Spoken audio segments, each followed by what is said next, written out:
Hello दोस्तों, मैं कबीर आप सभी का फिर से एक मर्तबा स्वागत करता हूं अपने यूट्यूब चैनल गोल्डन मोबाइल में। आज मैं आपके लिए लाया हूं आईफोन 11 प्रो मैक्स।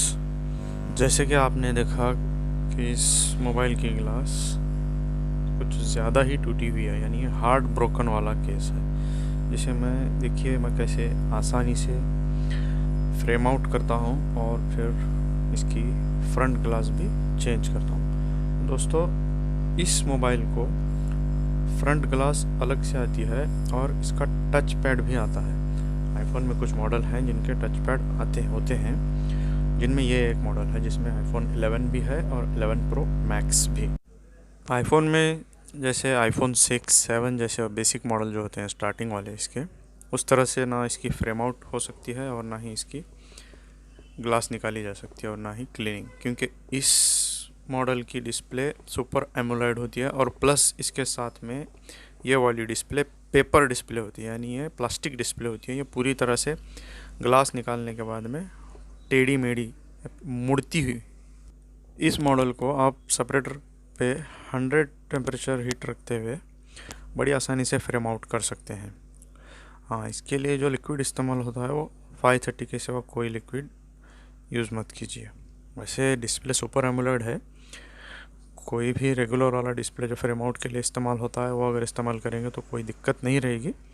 लेकिन निचले वाला जो भाग है इसका, अगर इसमें लिक्विड चली गई तो डिस्प्ले या तो ब्लैंक होगी या लाइन आने की चांस होती है। इसलिए थोड़ा निचला वाला जो हिस्सा होता है इसे संभल कर ही निकालना है। देखिए मैं कैसे हार्ड पन्नी को इतना ही उसमें डालने की कोशिश कर रहा हूँ जितना उसका पास आउट होने की जितनी उसकी जगह है।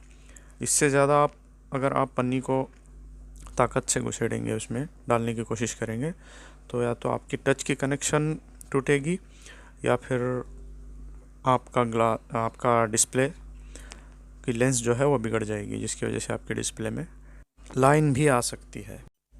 और दोस्तों, ये सुपर एमोलेड और पेपर डिस्प्ले होने की वजह से इसकी डिस्प्ले भी काफ़ी महंगी होती है, इसलिए इसे भी बड़े प्यार से और पेशेंस के साथ इस पे काम करना ज़रूरी है।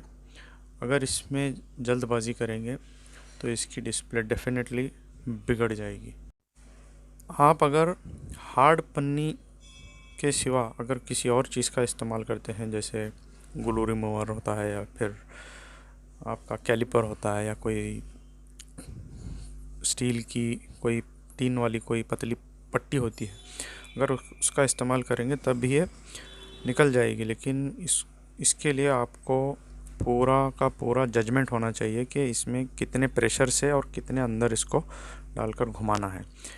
अगर आप बगैर जजमेंट के सिर्फ अंदाजे पर अगर घुमाते जाएंगे तो आपकी डिस्प्ले टूट जाएगी। तो इसके लिए आपके लिए सबसे सेफ़ और सेफेस्ट वे जो है आपके लिए हार्ड पन्नी का ही है। आप हार्ड पन्नी का इस्तेमाल कीजिए, आपकी डिस्प्ले बिल्कुल भी डैमेज नहीं होगी। इन मॉडलों की डिस्प्ले कुछ ज़्यादा ही नाजुक होती है, इसलिए जब भी आप एक काम करें, जैसे फ्रेम आउट करें तो चेक करें, ग्लास निकालें तो चेक करें, ग्लू क्लीन करें उसके ऊपर का, तब चेक करना ज़रूरी है, क्योंकि इसमें कभी कभी लाइन आ जाती है, ओवर हीट से भी आती है या फिर आपके काम करने के गलत तरीके से भी आ सकती है। तो इसके लिए इसे बार बार चेक करना ज़रूरी है।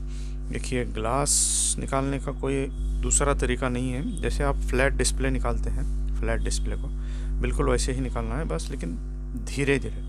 इसमें अगर तेज़ी करेंगे तो ब्लैक डॉट आने की चांस होती है डिस्प्ले में। ब्लैक डॉट आने की वजह से आपकी डिस्प्ले बिगड़ सकती है। तो इसके लिए इसमें धीरे धीरे बड़े प्यार से आपने जो भी इसकी तार है, मैंने जो इसके लिए तार का इस्तेमाल किया है वो 0.028 नंबर वाली कटिंग वायर इस्तेमाल की है, जो सबसे बढ़िया वाली तार होती है इन मॉडलों के लिए। जैसे एज और सैमसंग वगैरह के जो सुपर एमोलेड डिस्प्ले होते हैं उनमें हार्ड ग्लू लगी होती है।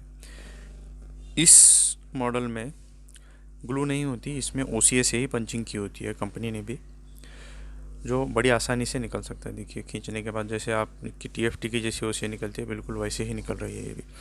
इसको हाथ से निकालने की कोशिश ना करें। मैंने बस आपको ये दिखाने के लिए वीडियो बनाई है इसी के। इसको निकालेंगे तो ये कभी निकलती है तो कभी नहीं निकलती। तो इसके लिए आप सबसे बेहतर है कि आप ग्लू रिमूवर, जो आपकी जो ग्राइंडिंग मशीन होती है छोटी वाली, उसकी मदद से बड़ी आसानी से ये निकल सकती है। देखिए कितनी आसानी से और तेज़ी से इसका जो मोटा वाला जो हार्ड ग्लू जो होता है वो निकल जाएगा। और इसको उसके बाद में जो आप क्लीन करेंगे वो 530 से ही क्लीन करें। दूसरा कोई और केमिकल का इस्तेमाल ना करें, क्योंकि कुछ मॉडलों को कोई केमिकल, कोई लिक्विड सूट होता है, कुछ नहीं होता है। तो इसकी वजह से आपका पोलराइज़र भी बिगड़ सकता है या फिर अंदर का रिफ्लेक्टर भी बिगड़ सकता है। हाँ, क्लीन करने में 530 से थोड़ा टाइम लगेगा, थोड़ी दिक्कत होगी, लेकिन काम पूरा सफाई और नीटनेस के साथ रहेगा। आप जब इसकी ग्लास पंचिंग करेंगे तो कस्टमर को लगेगा ही नहीं कि आपने इसकी ग्लास चेंज किया। या फिर आप अगर कोई उल्टा सीधा केमिकल इस्तेमाल करेंगे, जो TFT वगैरह पर जो इस्तेमाल करते हैं, उसकी वजह से अगर वो केमिकल अगर उसको सूट नहीं हुआ आपके रिफ्लेक्टर या फिर आपके ऊपर के पोलराइज़र पर, तो या तो पोलराइज़र भी जा सकता है, बिगड़ सकता है, या फिर रिफ्लेक्टर में लिक्विड जाने की वजह से रिफ्लेक्टर भी बिगड़ सकता है। आप अगर काम करने के सारे सेफ्टी प्रिकॉशंस को फॉलो करते हुए काम की शुरुआत करेंगे तो यकीन जानिए आपकी कोई भी डिस्प्ले नहीं बिगड़ेगी। बिल्कुल उस तरह से जैसे हमारे हाथ में डिस्प्ले बनती है, बिल्कुल आपकी भी बन जाएगी। बिल्कुल वैसे ही जैसे हम जो भी डिस्प्ले बनाते हैं, चाहे आईफोन की हो, चाहे एज हो, चाहे iWatch हो, या फिर कोई फोल्डिंग मोबाइल की हो, तो वो हम अपने रिस्क पर कस्टमर पकड़ते हैं। अगर इसमें बनाते वक्त कुछ बिगड़ता है, डिस्प्ले में लाइन एंड डॉट, या फिर डिस्प्ले का रिफ्लेक्टर बिगड़ता है, या फिर पोलराइज़र कटता है, तो इसके लिए हम खुद जिम्मेदार होते हैं और हम कस्टमर को इसके एक्सचेंज में ओरिजिनल वाली दूसरी नई डिस्प्ले बिठा कर देते हैं। दोस्तों, हम कस्टमर के साथ साथ शॉप वालों का भी काम करते हैं। जो हमारे आसपास वाले शॉप वाले हैं, जो नज़दीक के भाई हैं दुकानदार, वो तो हमारी दुकान पे डायरेक्ट लेकर आते हैं। और जो दूर रहते हैं, जैसे यहाँ पर रोज़ के रोज़ आ नहीं सकते, वो बाय बस भी हमें पार्सल डालते हैं। और ऐसे बंदे, ऐसे दुकानदार जो काफ़ी दूर रहते हैं, वो बाय कुरियर हमें पार्सल डालते हैं।